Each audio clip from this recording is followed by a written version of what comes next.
So good afternoon all of you.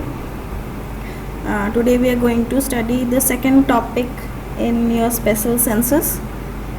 Okay, so the slide is visible and I am audible. Okay, very good. Okay, so the second topic in a special sense is a very small topic, the sense of smell. Okay, so the sensation is termed as your olfaction, and this is classified under your visceral senses. Why?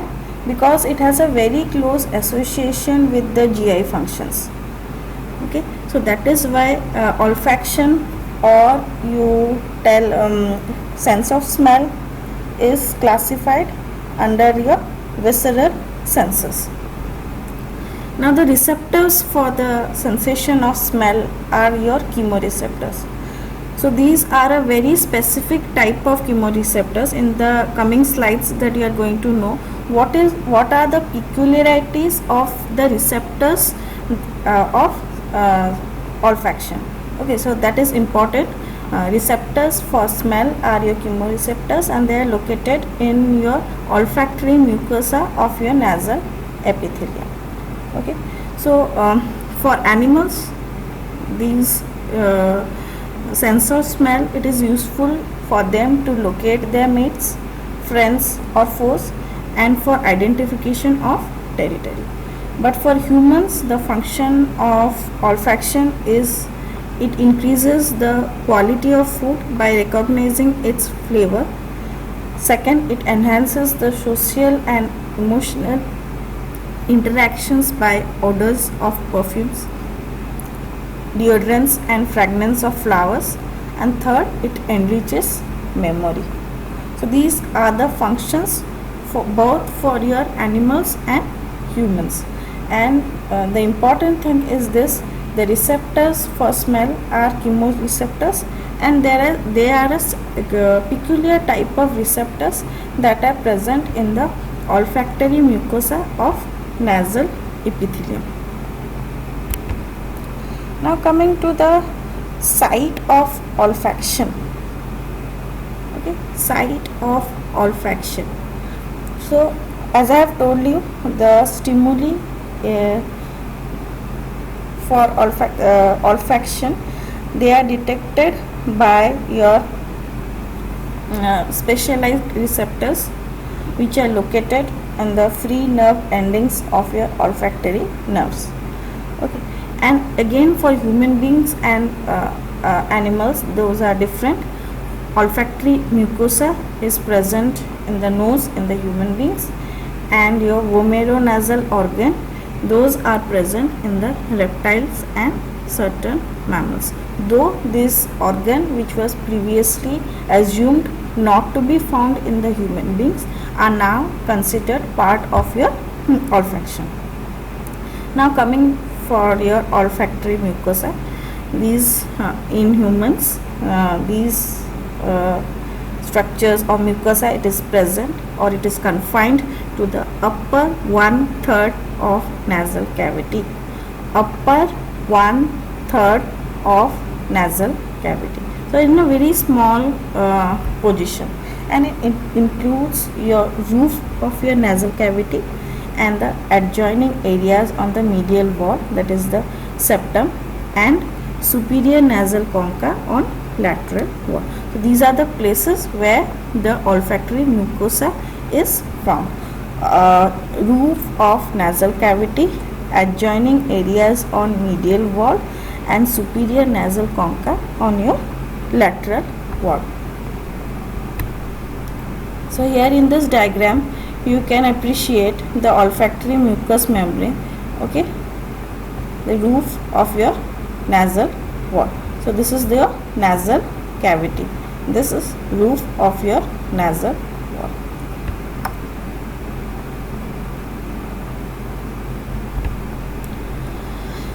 The olfactory neuroepithelium. Okay, why this epithelium is termed as a neuroepithelium? that is a give reason question. Okay, it is a patch of thin and dull yellow mucosa about 0.5 centimeter in 2 in area. So olfactory epithelium is termed as your neuroepithelium.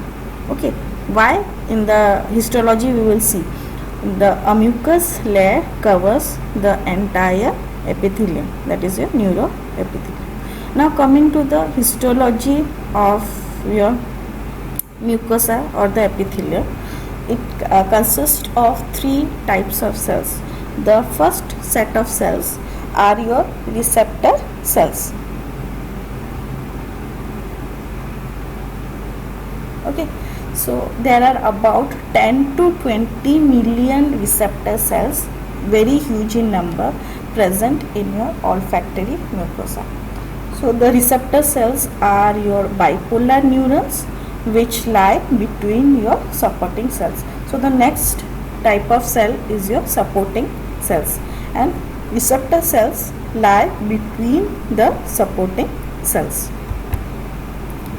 Now the dendrites of the receptor cells, they terminate in a rod from which 10 to 20 fine cilia project.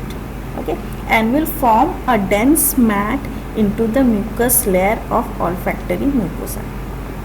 And the axons are unmyelinated fibers which form your olfactory nerves. Okay, which carry your olfaction, or these are the axons form the olfactory nerve which is part of your olfactory pathway. Now as I have told you in the beginning of the class, the receptor cells are very specific and peculiar. Okay, so what are the characteristic features of the receptor cells which make it different from the other type of sensory neurons present? Okay, so 2 very important characteristic features only specific for your olfactory receptor cells. The first one is this is the only sensory neuron whose cell bodies are very close to the external environment. First, and the second, these cells have a short lifespan of about 60 days and they get replaced by proliferation of the basal cell, which are the third sets of cells. So first are your receptor cells, second are your supporting cells, and the third set of cells are your basal cells. So this specific nature, that is the proliferation of the cells which are possible after the lifespan of about 60 days, makes it very peculiar only for your olfactory receptor cells. So these 2 are the differentiating features which differentiate your olfactory receptor cells from the other type of sensory neurons. Here in this diagram you can see the 3 sets of cells. Okay, so these are your olfactory cells or the olfactory receptors, these are your supporting cells, and the last one is your basement membrane. So these are the 3 layers of your olfactory mucosa, which will the axons of these receptors will form your olfactory nerve fibers, which will go further into your cortex. Okay, so here the 3 cells: olfactory receptor cells, supporting cells, and the basement membrane. Now the second sets of cells, those are your supporting cells. It is otherwise also termed as your sustentacular cells, and which are columnar in shape. Okay, and the main function of the supporting cells is they secrete mucus along with specialized set of glands that are termed as your Bowman's gland, which lie just below or just below the supporting cells and above or under the basement membrane, also secrete mucus. So the supporting cells, they secrete mucus along with your Bowman's gland. So this is the function of your supporting cells. The last set of cells is your basal cells. or your basement membrane. Okay.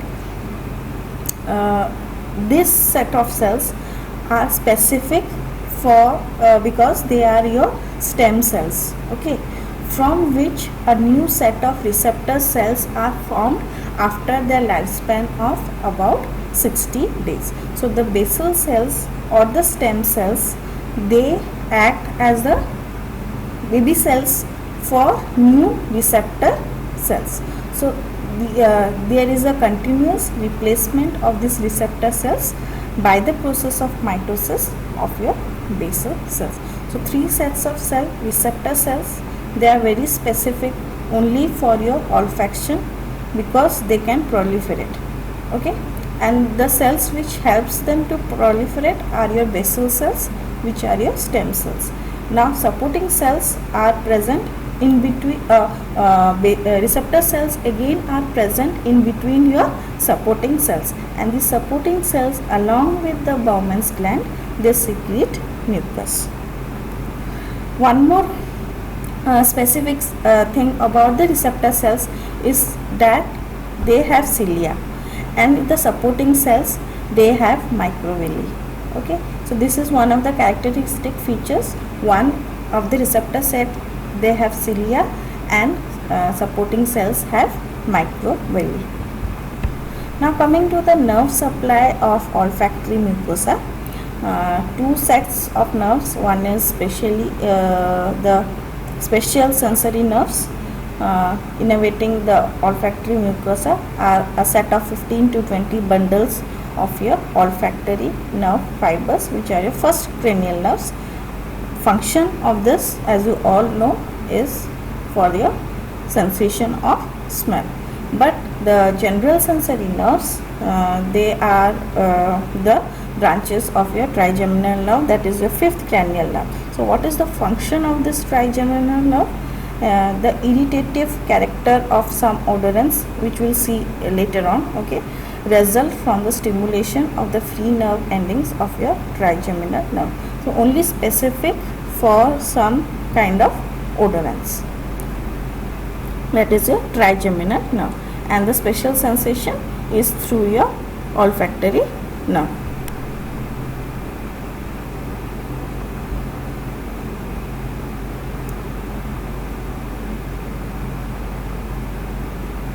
Now coming to the vomeronasal organ. Okay, as I have told you, these are mostly found in your animals, especially in your rodents and some other types of mammals also. So it's another patch of olfactory mucous membrane along with your normal mucous membrane. It is present along the nasal septum, and it is called as your vomeronasal organ. So this organ is for animals, it is considered necessary because for your successful mating behavior, as it helps in the recognition of odors from that act as your pheromones, okay, and from the same species that is to be concerned. Okay, during the mating season of an animal, the hormone like substances which are called the pheromone, they are secreted from the body that attracts the mating partner.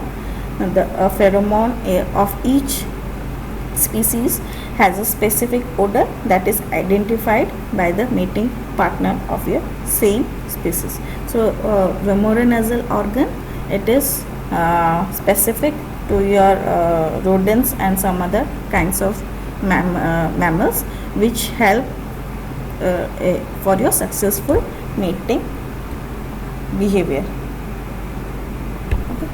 So axons from these organs, they project to the accessory olfactory bulb, and from there primarily to the areas in amygdala and hypothalamus, and these areas are concerned with your reproduction and feeding behavior. So vomeronasal organ in human beings, this is a recent research that considers that previously this organ was considered as vestigial or non-functional, but it is found to be present in the form of vomeronasal pits on the anterior part of your nasal septum. And again, for the functions of this organ in your human beings. It can detect odorless human pheromones, okay, which are very present in a very low concentration in your air. This is important and it may come as a question. Olfactory pathways. All the 4 pathways in your special senses are important, along with the smaller questions associated with all this sensation. But for your long questions, all the 4 pathways are important. So olfactory pathway, the nerves, again these are your axons from the receptor cells, which gather into about 10 to 20 bundles known as your olfactory nerves. These nerves will pierce the cribriform plate of the ethmoid bone and will enter your olfactory bulbs. Okay. So the first is your olfactory bulb. Okay. From the olfactory nerve through your cribriform plate of your ethmoid bone and below the orbital surface of the frontal lobe on each side portion of the brain that projects forward. This area is termed as your olfactory bulb. Okay, so 4 types of neurons are present in your olfactory bulb. 2 sets are your second order neurons, and first order and second order neurons, and the 2 are your interneurons. So the first order neurons is a small tuft cells, and the second order neuron are your large mitral cells. Okay, so tuft cells and mitral cells. Let's see the diagram where it is present. See, mitral cells and tuft cells, and this is your olfactory bulb. Here also you can see the axons from the nerves. They pierce your cribriform plate of your ethmoid bone and enter into your olfactory bulb. In the olfactory bulb there are 4 sets of nucleus. Okay,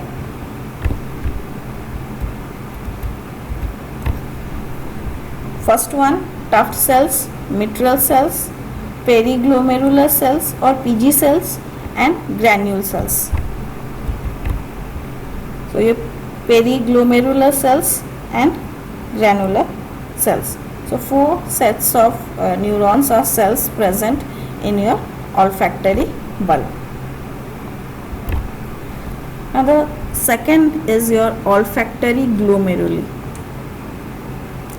These are nothing but the glomerular formations present in the olfactory bulb, which are formed by the olfactory receptor cells when they synapse with the tuft cells and your mitral cells.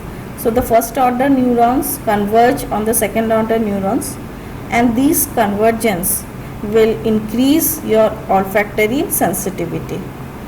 The periglomerular cells, they inhibit adjacent glomeruli, and granule cells inhibit mitral and tuft cells. So the 4 sets and their functions.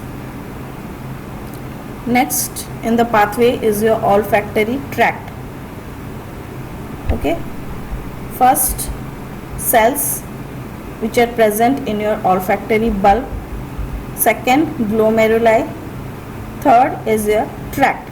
The axons of the first order and second order neurons, that are your mitral and tuft cells, they extend to the olfactory cortical areas as your olfactory tract. Now the areas where these cells or the axons they terminate, they are vast in number. Okay, so the cortical olfactory area may come as your short note, and you have to remember which areas they pierce or they enter and what is the function of that area. So this is a very little complex compared to the other areas. Okay, so while entering into the brain, the fibers of the olfactory tract, they divide into 2.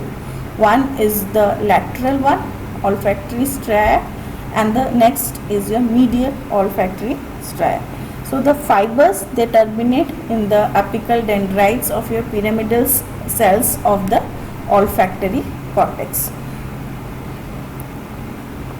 Divide into two, terminate in the apical dendrites of pyramidal cells. Okay, so now the lateral one, it projects to the piriform cortex. Okay, amygdala, anterior olfactory nucleus, entorhinal cortex, and your olfactory tubercle. Okay, and what is the functions of each of the fibers that enter into these structures that are important. Now the fibers from these areas where the lateral from the lateral olfactory stria, they will project to the orbitofrontal cortex via thalamus, frontal cortex, hippocampus, hypothalamus, and contralateral olfactory bulb. Okay, thalamus, frontal cortex, hippocampus, hypothalamus, and contralateral olfactory bulb. And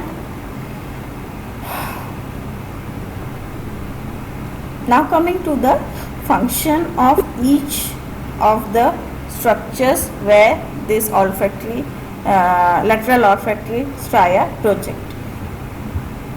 Piriform cortex, it activates your sniffing.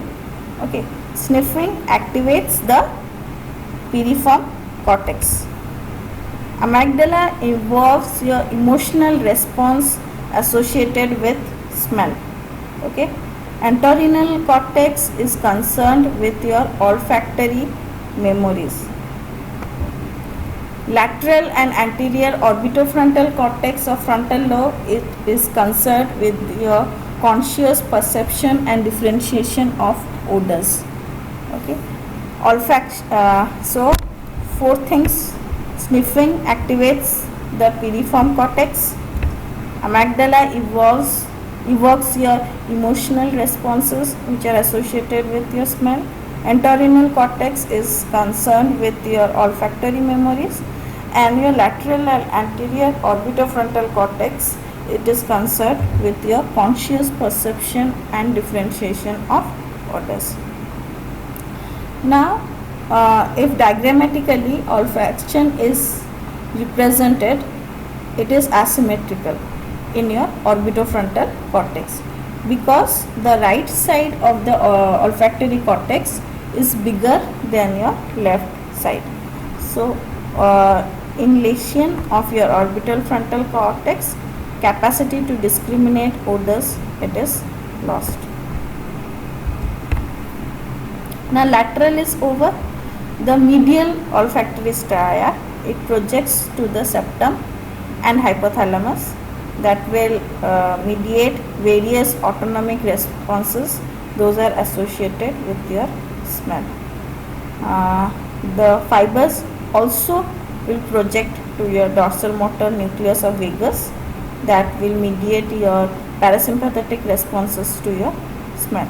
For example, your associated things, those are for your GI responses: secretion of saliva, gastric juice, pancreatic juice during your cephalic phase. So this is an additional function of the olfactory fibers that project to the dorsal motor nucleus of vagus, helpful for your functions of your GI functions. So this is starting from the bulb through the olfactory glomeruli, coming to the tract and relaying in the nucleus. So this diagram again will demonstrate the lateral olfactory stria, the medial olfactory stria, where it is terminating anterior olfactory nucleus, olfactory tubercle, piriform cortex, amygdala in the hypothalamus, entorhinal cortex, hippocampus, okay, relate to the thalamus, the orbitofrontal cortex. Okay, importance of this orbitofrontal cortex, because any lesions will produce your decreased sensation. Again, this is a chart formation or of the olfactory pathway. The olfactory bulb, which is formed by your first order, second order neurons. Okay, so where they project the areas, and again anterior olfactory nucleus, olfactory tubercle, piriform cortex, entorhinal cortex, amygdala. Okay, so these are the associated things with your sensation of smell or olfaction. Classification of odors. Okay, these are the 9 very common odors that we experience in our day-to-day lives. Okay, the first set is your aromatic or resinous odor. It is the smell from camphor, lavender, clove and bitter almonds. So those of you who have a great knowledge about perfumes and smells, okay, so they may relate to this. Ambrosial odor, it is of musk. Burning odor, it is for burning feathers, tobacco, roasted coffee and meat. Ethereal odors of your fruit ethers and beeswax. Fragrant or balsamic odor from your flowers and perfumes. Okay, garlic odor, that is from your garlic, onion and sulfur. Goat odor, that is very common from your sweet cheese and caproic acid. Nauseatic odor of your decayed vegetables and feces. And the last one, repulsive odor, it is from your bed bugs. So these are the 9 sets of common types of odors and the substances which produce these types of odors. Okay, what are the different reflexes which are associated with your olfaction? Okay, first is your sniffing. It is at the arrival of a new odor.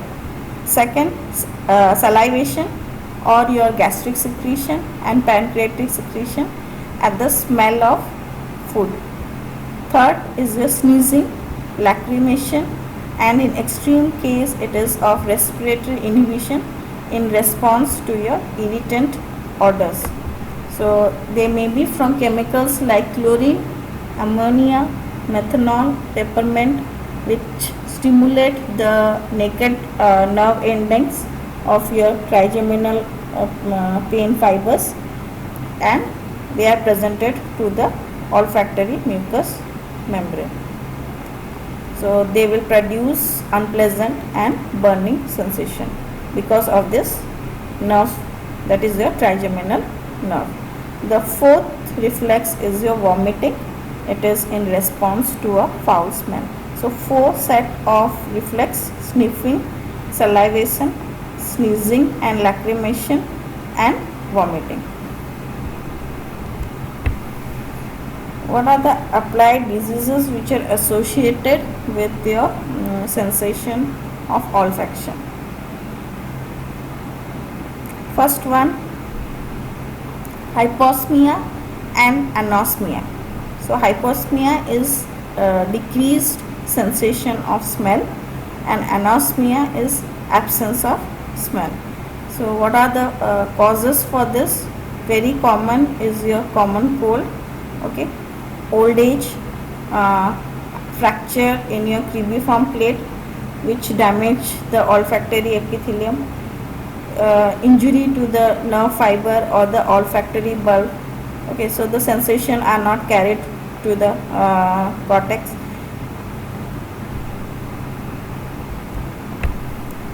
Next set, dysosmia and parosmia.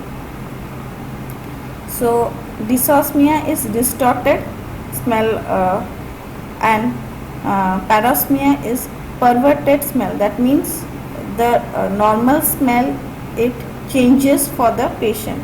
It is different for the patient.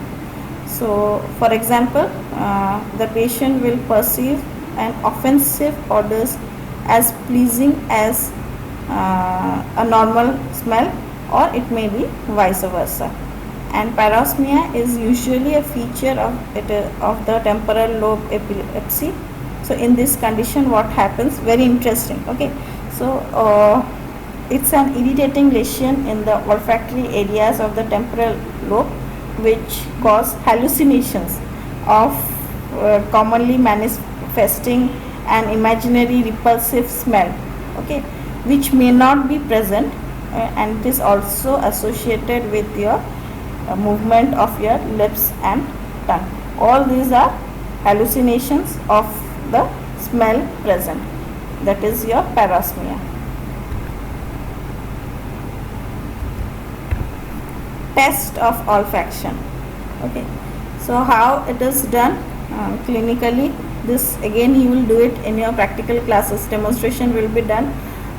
Small bottles or small containers which contain different type of familiar odor are placed. Okay, for example, your clove oil or peppermint oil, which are different from the normal smells. Okay, and the person is asked to identify the smell with your closed eye. Okay, remember, for sensations, special sensations, all the tests are maximally done without opening your eyes, with your eyes closed. Why? I will tell you in your practical classes why you have to close your eyes before the tests are being performed. Okay, and this is a qualitative test which will assess the olfactory functions. Quantitatively, it is tested by a olfactometer. So we have finished with today's class. Sensation of smell or olfaction is a very small topic, not much to remember, and the olfactory pathway is important for your examination purpose of view. So any doubt you can ask me. Otherwise, next class we will see your one more is there, test. It is very again a small topic, and you have ears. Ear again is important along with your eye. Okay, smell and test, you may get the pathway. Both the pathways are important. Okay, along with small questions related 1 or 2 marks, but long questions normally they come on your pathway. Okay, so for your upcoming exams, are you prepared?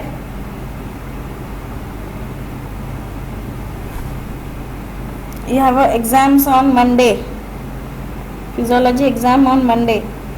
So are you prepared for the exams?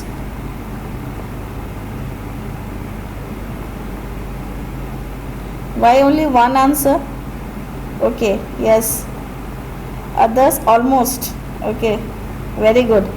So make the most of your quarantine time, lockdown. Okay, study, because this time you won't get anywhere in your career. So enjoy your lockdown, along with take out some time for your studies. Okay, almost all the topics have been covered in your physiology, very less is left.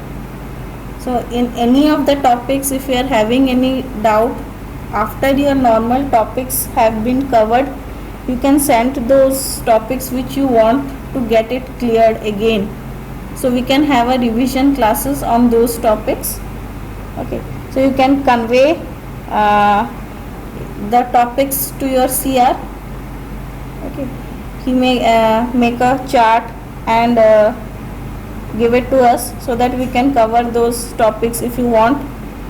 before your exams, because next month again I think so you will be continuing with your online classes by this month, and we will finish the special sensation, and sir most probably by next month first or second week will also finish your nervous system.